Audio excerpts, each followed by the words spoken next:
This is Cruise Radio. I cruise a lot, and I always sail with travel insurance. You should, too. Get a free quote today at tripinsurance.com. Broadcasting from the tripinsurance.com studios in Jacksonville, Florida. This is Cruise Radio. Hey, how's it going? Thank you so much for checking out this episode of Cruise Radio. Very happy to have you here, my friend. Coming up on this week's show, a review of the Margaritaville at Sea Islander. Yeah, the brand new ship transferred over from Costa Cruises, now part of the late Jimmy Buffett's Margaritaville brand, sailing out of Tampa. Matthew will be checking in just a little bit with that review. But first, as always, staff writer Richard Sims. Hey, Richard. Hey, Doug. Our first story comes to us directly from the infirmary of Norwegian Bliss. You know, there's nothing I like more than kicking things off with a story which will allow all of our listeners to learn a valuable life lesson. In this case, a woman was on the Norwegian Bliss when the ship hit kind of a rough patch, and, she got a little bit seasick, so she went down to the infirmary, and the doctors there were able to, give her some meds and take care of her, send her on her way. Unfortunately, she then got hit with the bill, which she was kind of surprised that for such a simple thing as going to the clinic for seasickness was a whopping $2,000. Now, that seems like a lot, but it's important to know that any visit to the infirmary on any ship is going to get real costly real fast. They have limited supplies, and so there's usually a premium charge for any meds they might distribute. There's also the big charge for services rendered. In other words, the doctors and nurses who deal with you while you are there, they all get paid. And anybody who's ever gone to a hospital knows that here's actually a funny little aside. We had to take friends of ours to the hospital recently. They were visiting from Germany, and if we had used insurance, if they had used insurance to pay for their visit, it was a very simple thing. It was like a little hand injury. It would have cost something like $525. Because they were paying cash, it cost like $40. So, there are a lot of charges that are built into these things. And anybody who deals with the medical system knows that. And it's certainly even more expensive on a ship because you're dealing with, like I said, limited supplies and there's 24-hour doctors on board, so it does get expensive. I was on the Norwegian Gem a few years back, and I got pink eye. Probably from touching all the casino machines in the casino, They gave me some eye drops. It took like 10 minutes, and I got a $500 bill. We heard from another person who was on, I believe it was the Norwegian Spirit, who went to the clinic dealing with a little bit of vertigo and dehydration, and they got a bill for $4,000. So it is not unusual to see big bills coming out of the infirmary. But here is the part where we all get to learn a little lesson, and hopefully many of you have already learned this because Doug and I talk about it a lot, and that is the value of life insurance. Not life insurance, travel insurance, Yeah. Excuse me. At this point, because I do a couple of trips a year now, I buy an annual trip insurance policy. It makes it a lot easier. I don't have to buy one every time I go on a trip. I'm just covered from January to January, and I renew it every January. And, the woman who got this $2,000 bill said the same thing. Thank goodness she had the insurance. It covered it. It took care of it. There's probably going to be a deductible or whatever, but you're not getting hit with the whole bill. So as we say all the time, please, whether you're going on a cruise ship or to Walt Disney World, get yourself a good travel insurance plan. But I think it's also good to clarify, too, that you're going to have to pay cash up front or sign a promissory note, whatever you got to do to get off the ship. And then the travel insurance will get filed after you get back. Like, they're not going to apply the travel insurance in the infirmary directly, correct? That is such a good point, because when I was on the ship that I guess it was the Gem, I believe they just applied it directly to my bill. If I went to the bar and ordered a drink, I just got back to my room and saw a $500 charge on there. But again, once I got home, I was able to take care of it through travel insurance. So have travel insurance. Our next story involves a ship that was so dirty, it wound up being impounded. What? Honestly, this story should embarrass the people who own the ship in question. So, the Italian government paid around $6.5 million to charter a cruise ship called Goddess of the Seas. They were going to use the ship to house police who were brought in to deal with the annual G7 summit. For those who don't know, the G7 summit is this annual get together of like the powerful leaders from 7 countries: Canada, France, Germany, Italy, Japan, the United Kingdom, and the United States. No, I don't know that off the top of my head. Yes, I read that off of a card. They're collectively known as the Group of Seven, which kind of sounds like a low rent villain in a Bond movie. But anyway, very important things get done. And they bring in a lot of extra police and other people to help facilitate the fact that there are all these very powerful people in town. You want to keep everybody safe. So the ship was chartered to house the police and the others. But after one night on board, many of the people housed on the ship lodged complaints about everything from cold food, unflushable toilets, and just basically unlivable sanitation situations. Basically, think of any complaint you've ever taken to guest services, put them all together on one ship, and that's what you had here. It was so bad that the ship was basically declared to be unlivable and it was seized. This has become kind of, it's kind of an international incident. I mean, this is a bad, bad thing. There are actually investigations now going on into how this happened. There may be fraud charges against the owners of the ship. It's just a really, really not great situation. They had to take all of the people who were staying on the ship and put them in a hotel. They later moved them onto, I believe, a ferry. Yeah. Interestingly, this ship is not unfamiliar to us. It sailed years ago under the Carnival corporate banner as the Costa Magica. Of course, it didn't have these kind of problems back then. So we'll have to see once now that the ship has been seized and there are potential lawsuits in place, we'll have to see what happens to the ship and its owners. Remember, that ship was supposed to be one of the ones coming over to Carnival from Costa. And then Carnival found out that it needed a little too much repairs. So they actually wound up using the other 2 ships instead and sold off that Costa Magica, which I guess we can kind of see why now. This next story, though, you've been kind of, I'll say, borderline obsessed about this world cruise that's not really going anywhere.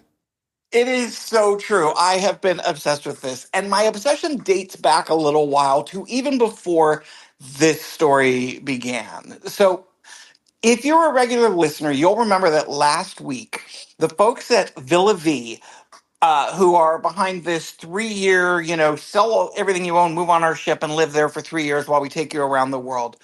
Um, this ship has been delayed several times over the past couple months. And last week, they announced that they were going to be sailing by June 15th. And I basically did an entire body eye roll, guffawed as loud as I could, and promised to eat some disgusting thing on the air if they actually set sail on June 15th. Well, guess what? It is now, as we record this, June 19th, and shocker, the ship hasn't sailed. So I don't have to eat anything, and I get to say that I was right, which I always love doing. Anyway, the ship didn't sail. They discovered yet another problem, and they're saying that the new departure date will be June 21st, which is Friday, which means theoretically next week we should be talking about how this ship set sail. But I'm going to go out on a limb and say we are not going to be having that conversation next week. We'll see. During a chat with some of the customers who, they've been waiting to get on this ship since they were supposed to originally set sail on May 15th. The COO of Villa V said, quote, "Delays are inevitable with cruise lines and every line experiences them." Now, that is very true. It's one of the reasons that I have kind of avoided booking inaugural sailings for exactly that reason. How many times have, we seen that an inaugural sailing gets boosted? But this particular sailing is closing in on 2 months worth of delays. It's also got more than a little bit of attention focused on it thanks to the fact that This is coming on the heels of the Life at Sea debacle. For those of you who don't remember, and this is what I meant at the beginning of the story when I said that my obsession sort of started before, it started with Life at Sea, which was another, it was going to be a 3-year sailing, and people sold their homes and they went to get on board this ship, and they basically were unable to sail. That ship has never sailed, it is never going to sail, and there are still people waiting to get their money back. I really, really sincerely, as much fun as I have with this story and obsessed as I am, I do hope it sets sail eventually, because I feel really bad for these people who have, given up everything to go and enjoy this. Most of them are probably retired. So there's all these retired folks, your grandparents out there saying, I just want to get on this ship and enjoy the last 3 years of my life. And no. So we'll see if next week they set sail, but I'm not counting on it. Do you think it will set sail? I think it'll set sail at some point, because you know what? It's either going to set sail either on its own will or get towed out of Harland and Wolff shipyard because they have to use that dry dock, right? Yeah, you're right. Yeah, so we'll have to keep an eye on this story, though. But it is interesting, all the developments and emails that we're getting here to our tip line. Greece is wanting to control some of their over-tourism. For the most part, when I cruise, personally, I'm about the ship as opposed to the destination. But one thing I'm really, really dying to do someday is sail to Santorini and Mykonos. You see all the photos from there, and it's someplace I really would like to visit. And apparently, a whole lot of other people feel the exact same way, because the Prime Minister of Greece has acknowledged that there's a good chance they're going to look at capping the number of cruise ship passengers who visit those islands probably in the next year or two. For context, last year, over 800 ships visited Santorini, and they brought somewhere around 1.3 million cruise guests. It's a lot of people, obviously. And we've been hearing more and more from various places around not the world and the country about over tourism and places, the locals wanting to sort of dial things back and have a little bit more control over how many people come. And it looks like that's going to be happening here. Now, there's no word on exactly how the caps will be decided. In some places like Alaska, we saw them move toward limiting the number of ships permitted to visit. And the prime minister in Greece did mention in an interview the possibility that cruise lines might be put in a position of basically bidding for the right to dock. Now, one thing is for sure, and that is this. If any of these measures go into place, if cruise ships have to suddenly bid in order to dock at these ports, or if they limit the number of ships that are allowed to visit, that automatically means, thanks to the law of supply and demand, that you are going to be paying more to go to these places. Because if they're only allowed to have a certain number of ships, obviously it becomes much more valuable to get on that ship. So you are going to pay a premium. If the cruise lines have to bid on the ability to dock there, I mean, guess what? That cost is going to be passed along to the passengers. So, I guess I'm saying if you're really wanting to go to Santorini and Mykonos, do it now, because in a year or two it may be a little bit harder and it may be a little bit more expensive. And our last story involves a famous ocean liner which will soon be in need of a new home. Yeah, this is the SS United States, which is like 72 years old. The ship's been docked in Philadelphia for years, and it's also been involved in what's basically a rent dispute. Recently, a court ruled that the Conservancy, which essentially serves as the ship's caretakers, doesn't have to pay certain rents that were arbitrarily raised. But at the same time, the ship is going to need to find a new place to dock. And it needs to do so pretty quickly, because the court basically has set in motion this series of events, which means that by September, I believe it is, mid to late September, the ship needs to have moved to a new home. Now, they have to. This is harder than it sounds, because they not only have to find a new dock, but then they have to figure out how to get the ship there. And that involves a lot of different things. It involves getting the ship seaworthy. It involves hiring tugs. And, there's just a lot of expenses in moving a 72-year-old ship that has not sailed in many years from one place to another. They are looking at various ports on the eastern seaboard, or so they have indicated.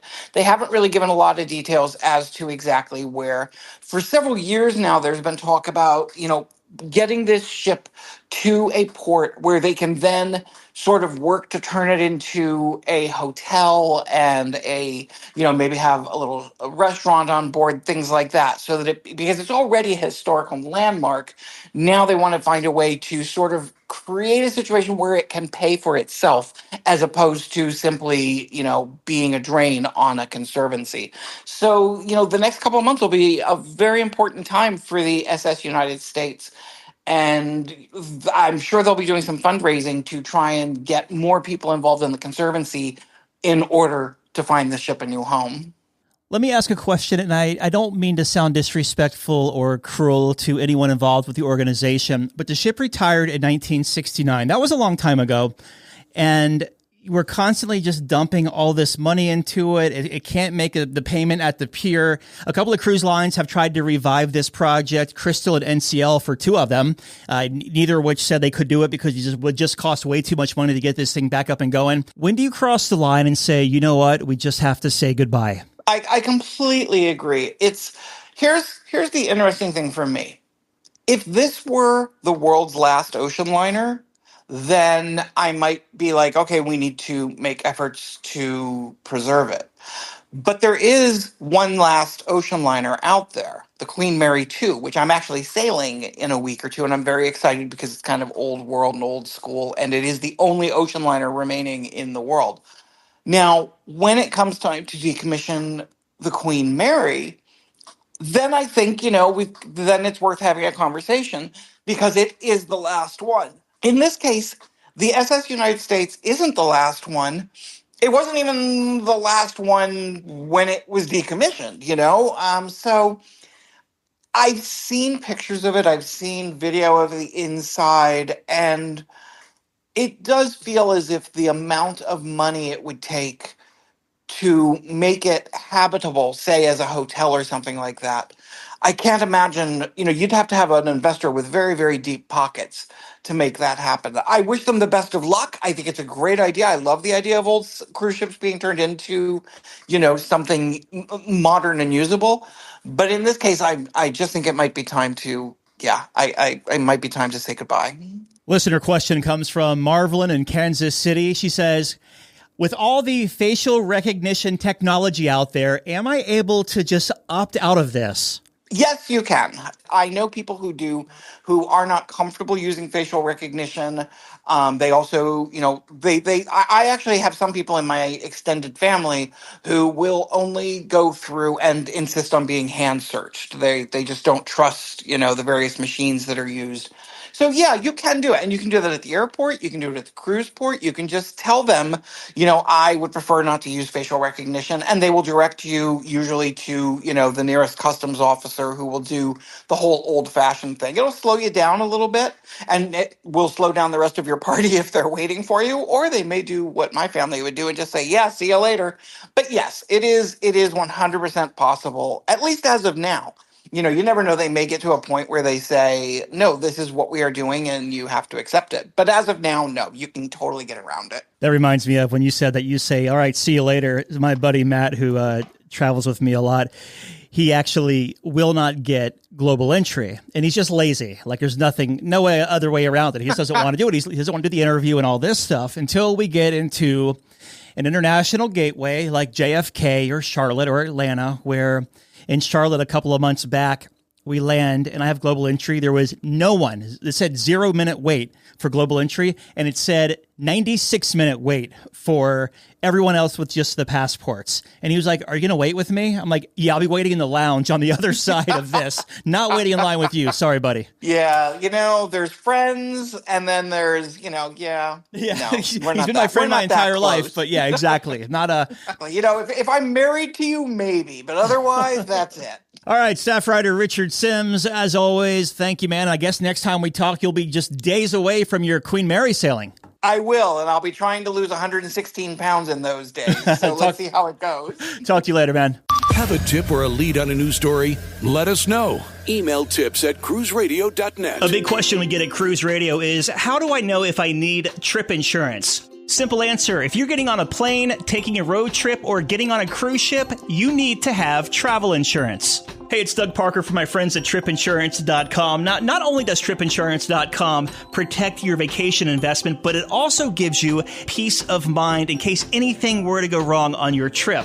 How do they do it? They offer 3 different types of trip insurance policies. Good, better, and best. One policy for every vacation budget. But it doesn't just stop there. They're up to 40% lower when you shop around on other comparison sites. Plus, tripinsurance.com offers 24-hour customer support before, during, and after your trip, online claims assistance, and travel alerts to let you know what's going on at your destination. But find out for yourself. Check out tripinsurance.com.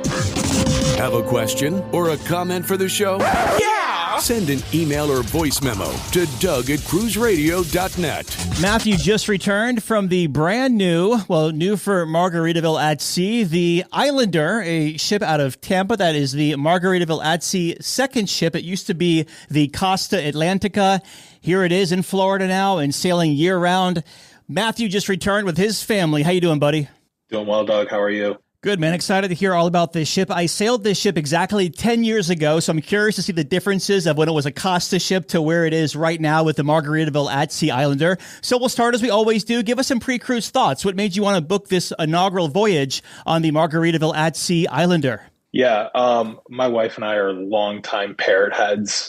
It's one of those things that actually brought together in our relationship, just our love for Jimmy Buffett. And you combine that with our love for cruising. It was really a no-brainer. Being right outside of Tampa, we were like, this is a 10-minute drive to the port. So let's get on this cruise. And we were able to do it, Doug, for like under $1,200 for 3 people. Awesome. So it was one of those things where it was really affordable. And I'm happy we did it. All right, so mid-June rolls around. It's time to board the ship. You go to the port of Tampa. How was the embarkation process, and where does this ship dock? Is it the same place that Royal and Carnival docks? It docks at a different area. It's a much smaller embarkation area. One thing of note, all cruise lines, at least to my knowledge, allow you to bring on like 2 bottles of wine or like some canned pop and stuff like that. And Margaritaville at Sea does not. So just keep that in mind if you are traveling with them. But their embarkation process, we had a boarding time of 10:30, and we were not able to get onto the ship until 12:30. And we were traveling with family members as well. So working out kind of the kinks there in the beginning of the embarkation process, but we were able to get on a little. Fair enough. Some inaugural kinks. Now, this is a Spirit class ship, which both Costa and Carnival Cruise Line also have.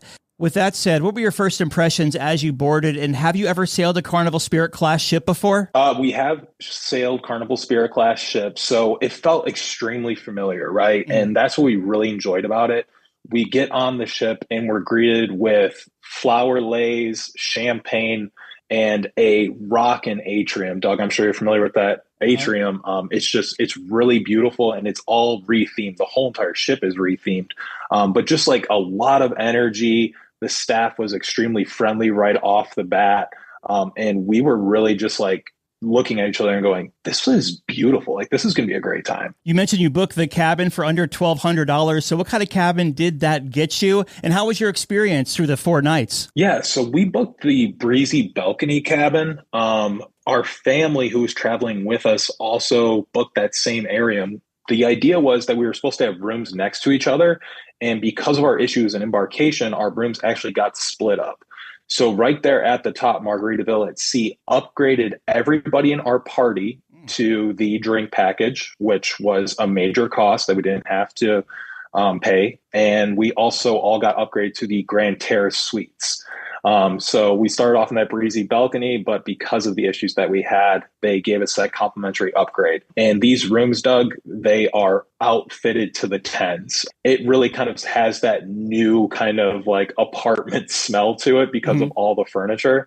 But yeah, the rooms are beautiful and really spacious, especially being in that Grand Terrace suite with our little one. How big of a balcony do you have with that Grand Terrace suite? Basically the size of two normal balconies. And they have a little mini bar area, obviously a little bit of a bigger bed, a lot of storage, and a dual vanity in the bathroom. So kind of those nice little touches that make you feel like you're having a premium experience. This probably sounds silly, but I'm curious the shower size, because the ship I sailed on, it was a regular balcony cabin, and it had the small corner shower, real tiny, but the suites seem to have larger ones. Yep, that's exactly what we had. We had a long shower with that glass enclosure. You could tell that they were just refinished because ours kind of had some like cracks kind of where they like put the new tub in there, but it didn't damper the experience at all. Very cool. And as far as like space, it sounds like you had a huge room, plenty of space. And how about the plugs you had in there for your gear? Yeah, so that was one of the things we were concerned about, because when you're looking at Margaritaville at Sea Paradise, that was one of the things, like they were giving people European converters. They learned. So each lamps on each side of the bed have both a USB and a USB-C connection. So right there you have two on each lamp. And then you obviously have the vanity, which had two outlets. And then in the bathroom, you also have two outlets. So obviously travel with a lot of gear. So being able to plug everything in and make sure it's all charged, really important. We didn't have any issues. Any noise issues either above you, below you, or left or right? None that were really like of note. The only thing that kind of created a little bit of noise on our floor, we were on the 6th floor, and this is, I think, unique to the ship. You can actually see out into the atrium from the staterooms. So sometimes we would hear some sound from the atrium, but it like didn't disturb us at all. Let's talk about food, and we'll go to the top of the ship first at the buffet. How was the layout and selection? It's set up very familiar. And on the first day, essentially in the buffet area, they did have a pretty good amount of options, but we were informed that the food that we were having, it wasn't very hot. It was kind of lukewarm. So we brought this up to the maitre d', and come to find out that the buffet carts that they were serving the food on, they didn't have the heating elements for this cruise. So what would happen is they would cook all the food in the back, bring it out there, hold it out into the buffet for a certain amount of time. But what that would mean is we were having a little lackluster of an experience when it came to the buffet, because you want to have hot food on a cruise. Yeah, no, 100%. Typical buffet selections, just a little bit of hamburgers, hot dogs, pasta, all that kind of stuff, a cutting station. Yep, cutting station, meats, cheeses, fruits, and, rice, chicken, just kind of the really basic stuff that you would see on Spirit class ships. But I'll be honest, Doug, like when it came to the buffet, we did not spend a lot of time in there after that first day. We really spent a lot of our time at Cheeseburger in Paradise, which is kind of like Guy's Burgers, really close to it, actually. Then they had the Mexican Cutie Cantina, which is kind of like Blue Iguana, if you're familiar with Carnival. And then also they have a pizza restaurant on the back of the ship. And I can't say enough great things about the pizza on this ship. A lot of food information to unpack there. So let me start by going back to the Lido. Did you find that there was plenty of seating in the Lido buffet area or just outside of it? Oh, yeah. There was definitely a lot of seating. And they also have a lot of day beds that did have reserve signs on them, but nobody was really monitoring it. So there was no issue anytime on the ship, even on sea days, where we had a problem trying to find a place to sit. Okay, and the pizza joint, I know on the Margaritaville at Sea Islander, the ship out of Palm Beach, there is a charge to eat there. How was this one? Yeah, so the pizza is included on this cruise. Okay. The pizza was really good. The lines were really long, but after you had it one time, you're like, I'm going to wait in this line because I know how good this is. Yeah. And the two poolside venues, the taco place and the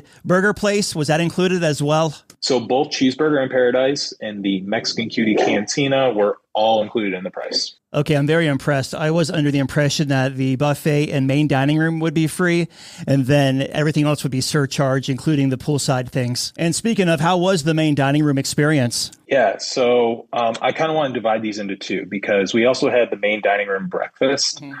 So first off, with the main dining room breakfast, we had the same issue that we had at the buffet, because unlike a traditional like sit down breakfast, they just brought the buffet carts into the center of the restaurant, and you would go up, serve yourself, come back to the table, and that's where we would experience some of the also lukewarm food for breakfast.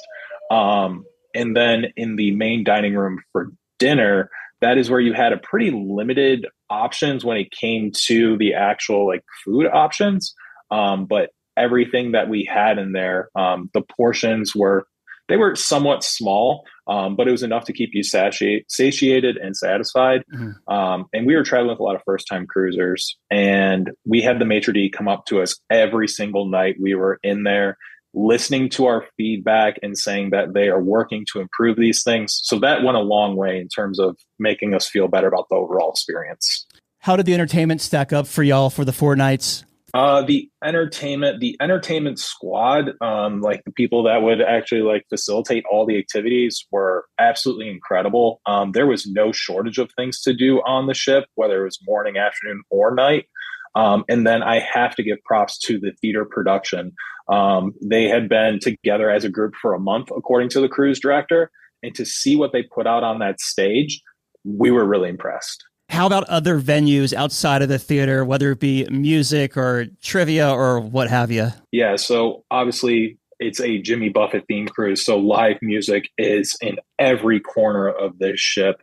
I want to just like bring attention to the Bubbles Up Lounge, which has one of the best margaritas I've ever had at sea. Then they had this other kind of craft cocktail bar called the Hemisphere Dancer. That was also really good because remember, we got the drink package, so we were trying to experiment with it all.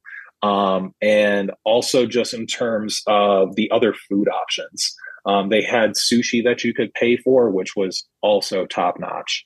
Really impressed by that. A little bit long of a wait, but it was worth it. I should have asked you, did you go to the JW Steakhouse? We were not able to go to the JW Steakhouse. We did go to the Islander restaurant, which is actually the top floor of the Finn's dining room. Okay. And on this inaugural sailing, it was not an extra charge. And basically in this restaurant, they have the Finn's dining room menu like you would have downstairs, with the addition of some more premium options. And once again, there was no charge for those. So we tried that one out. My mind goes back to seeing Buffett live with a lot of the steel drums and just tropical vibes. Am I cliche saying that? No, you're not being cliche at all. There was a steel drum performance everywhere you look. And the sail away party had an incredible DJ, but just the focus on not only having live music in all the venues, but a variety of live music. I thought, Doug, I thought I was going to hear Margaritaville at least 31 times on this cruise, and I only heard it 5 times. Okay, so that's fair. I was not inundated by that at all. How were the sea days as far as crowds and congestion? In terms of crowds and congestion, I'm not sure like this ship was sailing at full capacity. There's no way it was, because it never felt crowded. Our sea days, the weather wasn't necessarily cooperating, and we actually went through a whole entire tropical storm where the boat was listing at 5 degrees, which had never experienced anything like that before. So there was a lot of seasickness on the boat on that 3rd day of the sea day, but no congestion issues. With the casino, how is it with the smoke situation in and around it?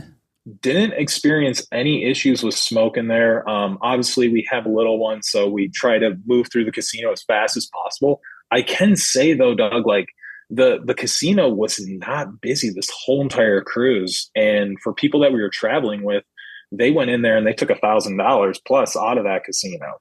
Nice. So they already got some offers from Margaritaville to come back and spend more of their money. The important question is, do they have the Buffalo slot machines? They do have the Buffalo slot machines. Yep.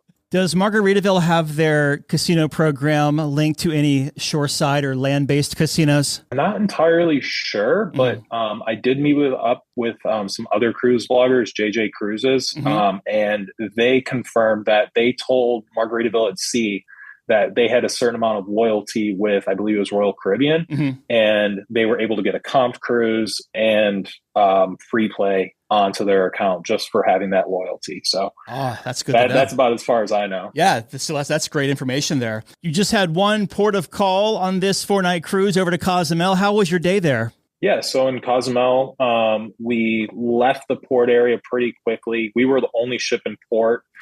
So the vendors that were in port were, I would say, a little aggressive, trying to get as much business as possible. We went to a local coffee shop that we always go to in Cozumel called El Cafe Cozumel. They have really good cold brew. So we just went over there. And then our other part of our party went to Paradise Beach. But because we have a 1-year-old, that wouldn't be a really enjoyable experience for us. So we skipped out. And then it's back on the ship, making your way back to Tampa. You mentioned some really nasty weather earlier. Was this where you hit the weather going back to Florida? When we left Cozumel, we went right through this little tropical depression. And the pools were immediately drained. There was water flooding into the 9th floor dining room area, which is where Finn's is. The main dining room. And it was one of those situations where we heard glasses cracking. There were members of the staff who, it was probably their first time like actually experiencing anything like this, who like had to step away because they were feeling seasick. But the captain got on and reassured the whole entire ship that this is completely normal. The boat is performing as it should. And that really helped calm everybody down. Yikes, for those first-time cruisers freaking out? Doug, I was so surprised how many people, like, this was their first cruise. So getting your sea legs right out the gate on this cruise ship, I was like, you're good now. You can do whatever you want after experiencing this. One of Carnival Corporation's lead designers and interior architects, I guess, is Joe Farkas, who retired in around 2014, but he actually had a big hand in doing this entire ship. Is there a lot of Costa Design remnants left on here, or has it pretty much all been revamped? It was defarcased, I would say. Everything was tropical, Jimmy Buffett themed. Obviously the names of all the venues, but even when you're going up the staircase, you would see like the broken flip-flops. You would see little parrot adonishments everywhere. The theming on this ship is not to be slept on. Like, we were really impressed by just not having seen what the ship looked like before, but just knowing like, wow, they really invested a lot into this to make it feel like Margaritaville at sea. This ship really just seems awesome, Matthew. I never thought I would actually be saying that, because I always have thought about the Bahamas Celebration brand as only a ferry service going to Freeport and back, but I can't wait to actually sail this one. So you make your way back to the port of Tampa. How was Debark and the parking situation there? Do you normally park, like when you cruise, do you park on site or go to a lot? Yeah, so we usually park in the parking garage right in the port of Tampa, usually going on Carnival or Royal Caribbean out of there. Where they actually have the port, there's a little small parking lot right there, and also they really want you to valet. So that was kind of the parking situation there. And in terms of the Debark, this was really strange. Obviously, like I mentioned, we were with a lot of first-time cruisers, and there was no debarkation meeting on the last night. There was literally just a piece of paper that said, hey, this is what you do. And because we had those upgrades that I mentioned earlier, we were able to get off the ship relatively quickly. I would say with under 10 minutes from being on the ship to our car. So that was really nice, just carrying our luggage off. Do you have any first-time tips for anyone who may be considering sailing the Margaritaville at Sea Islander out of Tampa? That's a mouthful. I think the first-time tip would be, now that the inaugural is done, give them some time to kind of work out some of these issues. We had essentially no Wi-Fi the whole entire trip. So that was really big, and they were compensating people for that. But because the staff was so attentive to our needs and our feedback, I have extremely high hopes for the future of Margaritaville at Sea Islander, because they are doing things right and they want to make sure that everybody is happy. I just think they need a little bit more time. I would say 3 to 6 months. that's when I would start looking for our next book, and that's what we're doing. Did you notice any discounts or sales to book, like, dinner at the steakhouse or maybe the drink package before you actually got on board? They do. There was no discount for it ahead of time, though. Mm-hmm. Gotcha. So there's really no incentive for booking that ahead of time. I will say one other thing that is strange for this cruise line is there is no mobile app at all. Mm-hmm. So everything is a paper itinerary that you get delivered to your stateroom. And if you lose that itinerary and you don't have another one, you're just kind of walking around the ship aimlessly. There was many times when we were in our group and we're like, who's got the itinerary? Ripping out a folded piece of paper. That was definitely a bit of a different experience with that. Kind of a silly question, but I am curious. So at your stateroom door, was it the kind that's like you, that most hotels you stick the card in, or can you tap it on the little black device and go into the room?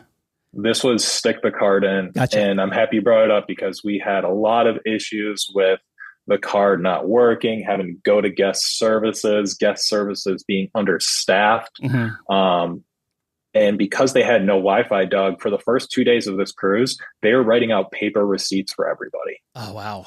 I had never seen anything like it before. Wow, so the Wi-Fi and the onboard network both down. Yeah. Well, it certainly sounds like they're going in the right direction, especially after Sycamore Partners, which is the group that also, the investment firm that also holds a part of Azamara as well, are actually, controlling this. So it's somebody with experience at the helm here. So as we wrap this up, give me your final thoughts of the Margaritaville at Sea Islander. We are already looking for our next booking. We had a pretty great experience on it. I think once the food issues are figured out, the Wi-Fi, maybe a little bit more staff, this is going to be a great cruise line that right now in Tampa, we don't have a whole lot of options. They haven't changed in quite a few years. So being able to have just an extra option so close to home is nice. And this can kind of become our nice little go-to weekend getaway. Heck yeah, I love it. I noticed you've been doing a little bit of, you have a ship tour, you have some vlogs from your sailing there, and also Disney's new private destination as well. If folks want to check out either one, where can they find you online? Yeah, no, I appreciate your time. We are Portholes and Pixie Dust on YouTube, Instagram, TikTok, Facebook. We've been creating family travel content for the past 2 months, and we basically travel on a bi-weekly basis, and we try to capture the fact that even though you have little children, you can still experience great things with them, including going on cruises or just traveling the world. We'll also link to Portholes and Pixie Dust, the YouTube channel, at the show notes at cruiseradio.net. We've been talking with Matthew about his 4-night sailing on the Margaritaville at Sea Paradise. Great talking to you, buddy. Great talking to you too, Doug. All right, Dougie, let's see what we got for you, buddy. Cruise Radio is produced at the tripinsurance.com studios in Jacksonville, Florida. Get cruise news, ship reviews, and money-saving tips every Thursday on Cruise Radio. If you've enjoyed this episode, please subscribe to the show. If you want to help spread the word, give Cruise Radio a 5-star review. Find Cruise Radio where you listen to your favorite podcast or online at cruiseradio.net. I'm your announcer,